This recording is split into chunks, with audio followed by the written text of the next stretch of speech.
Telugu Desam party మహానాడుతో party నాయకుల్లో అటు కార్యకర్తలను కొత్త ఉత్సాహం ఉప్పొంగుతోందని యువ నాయకుడు పైటాల శ్రీరామ్ అభిప్రాయం వ్యక్తం చేశారు. మహానాడు అనంతరం రాయలసీమ అభివృద్ధి మరింత వేగంగా సాగుతోందన్నారు. మహానాడులో చర్చించిన అంశాలు, లోకేష్ ప్రవేశపెట్టిన శాసనాలు భవిష్యత్తుపై ఎంతో ప్రభావం చూపుతాయని శ్రీరామ్ చెబుతున్నారు. మహానాడులో పాల్గొన్న పైటాల శ్రీరామ్తో మా Rayalaseema regional coordinator Praveen face to face. Kadapa సమీపంలో మహానాడు రెండో రోజు కూడా కార్యక్రమం కొనసాగుతుంది. ఇప్పటికే చాలా తీర్మానాలు ప్రవేశపెట్టారు. చంద్రబాబు కూడా ప్రసంగించిన పరిస్థితుల్లో ప్రస్తుతం మన దగ్గర పైటాల శ్రీరామ్ యువ నాయకుడు ఉన్నారు. శ్రీరామ్ గారు చెప్పండి, ఈరోజు కార్యక్రమం ఎట్లా కొనసాగుతుంది, ఎలాంటి తీర్మానాలు ఈరోజు ముఖ్యంగా చర్చకు వచ్చారు? అద్భుతంగా ఉన్నాయండి తీర్మానాల్లో ముఖ్యంగా రాష్ట్ర అభివృద్ధి గురించి ఏ రకంగా అడుగులు తీసుకోబోతుంది తెలుగుదేశం పార్టీ, చంద్రబాబు నాయుడు గారి ప్రభుత్వం, కొత్త ప్రభుత్వం, కూటమి ప్రభుత్వం అనే దాని మీద ముఖ్యంగా చర్చ జరుగుతోంది. అందులో గత సంవత్సరం నుంచి తీసుకుంటున్న మేజర్ స్టెప్స్, నెక్స్ట్ రాబోతున్న డెవలప్మెంట్ ఏవైతే ఉన్నాయో ఏ రకమైన అడుగులు తీసుకుంటారు, లేదంటే సెంట్రల్ గవర్నమెంట్ నుంచి ఎటువంటి సపోర్ట్ రాబోతుంది అనేది ఇప్పుడు చూసాము మనము. చాలా వరకు అవన్నీ కూడా వక్తలు మాట్లాడి దాని గురించి చెప్పడం జరిగింది. ముఖ్యంగా నారా లోకేష్ గారి యువగలం పాదయాత్రకు సంబంధించి కూడా పుస్తకం ఆవిష్కరణ, అంటే ఎదురైన ఎక్స్పీరియన్స్ ఏవైతే ఉన్నాయన్నింటినీ కూడా క్రోడీకరించుకుని ఒక బుక్ను కూడా ఈరోజు ఆవిష్కరించడం జరిగింది. నిన్న ఏదైతే 6 శాసనాలు లోకేష్ గారు ప్రవేశపెట్టినవి కావచ్చు, ఈరోజు జరిగే తీర్మానాలు కావచ్చు, ఎట్లా ఉన్నాయంటే ముఖ్యంగా లోకేష్ యొక్క ముద్ర దీని మీద స్పష్టంగా కనిపిస్తుందని చెప్పి? ఖచ్చితంగా అండి, ఎందుకంటే ఇప్పుడు నారా లోకేష్ గారు 3000 కిలోమీటర్ల పాదయాత్ర ఏదైతే ఉందో దాని ఎఫెక్ట్, అంటే తిరగడము ఒక పొలిటికల్గా కానీ ఇంకో రకంగా అది పార్టీకి ఎంత ఉపయోగపడిందో ఏమో దాని పక్కన పెట్టినట్లయితే రాష్ట్రానికి ఆయన పాదయాత్ర ఎక్కువగా ఉపయోగపడింది.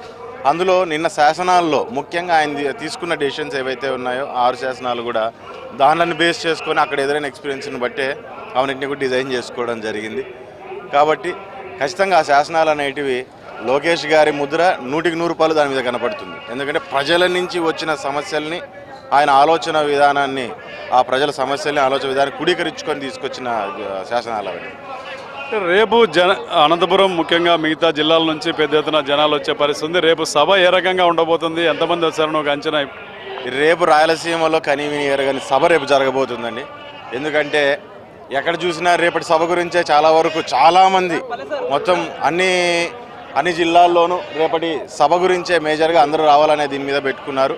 సో ఇప్పటికే చాలామంది జనాలు వచ్చిపోతున్నారు. ఇప్పుడు వచ్చిన వాళ్ళంతా ఆల్మోస్ట్ కడపలోనే నాకు తెలిసి గత 3 రోజులు మహానాడిని పూర్తి స్థాయిలో వాళ్ళు వచ్చి చూడాలనే దాని మీద వచ్చిన వాళ్ళే.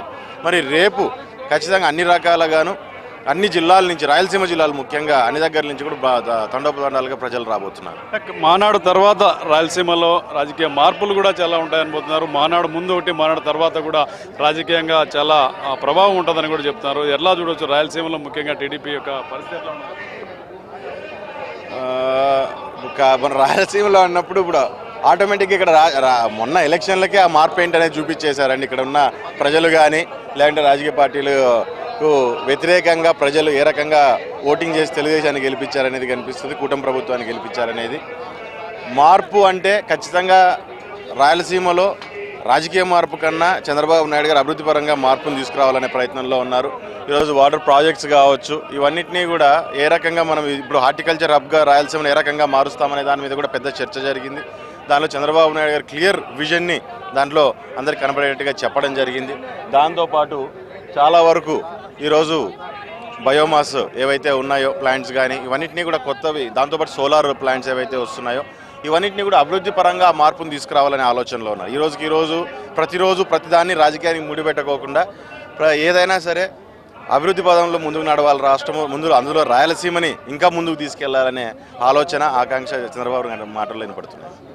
మొత్తం మీద మహానాడులో ఇప్పటికే చాలా తీర్మానాలు చేశారు. ఏదైతే రాయలసీమ అభివృద్ధికి పూర్తి స్థాయిలో ఈ మహానాడు తోడ్పాటు అందిస్తుందని చెప్పి పైటాల శ్రీరామ్ చెప్తున్నారు. కెమెరా పర్సన్ జయరామ్తో ప్రవీణ్, HMTV మహానాడు నుంచి.